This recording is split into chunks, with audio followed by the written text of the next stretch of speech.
চলে এলাম মাখামাখি নিয়ে।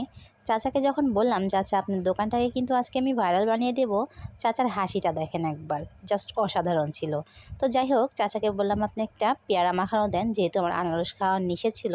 তো যার কারণে আমি পেয়ারা মাখানো চাইলাম। যদি আনারস খেতে পারতাম অবশ্যই আমি আনারসটাই আগে খেতাম। চাচা এতটা সুন্দর করে, এত পরিষ্কার পরিচ্ছন্ন করে পেয়ারা মাখাচ্ছিল, জানেন আমার দেখে একদম অনেক ভালো লাগছে। এখানে আরও অনেক দোকান ছিল যেগুলোতে আমি ঘুরেছি, সেগুলো দেখে আমার একদম পছন্দের, সত্যি কথা।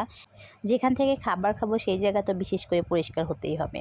তো আমার পেছনের ওই যে ছেলেটাকে দেখছেন, ওই ছেলেটা বারবার হাসছিল আমার ভিডিও করা দেখে। তো আমার একটু ইরিটেশন ফিল হচ্ছিল। যাই হোক, আমি বেশি মানুষজনের মধ্যে গেলে একটু অস্বস্তি বোধ করি। আমার বেশি মানুষের মধ্যে থাকতে কেমন যেন একটা লাগে। যাই হোক, সবার ক্ষেত্রে প্রযোজ্য নয়, আমার এমনটা হয় তাই বললাম।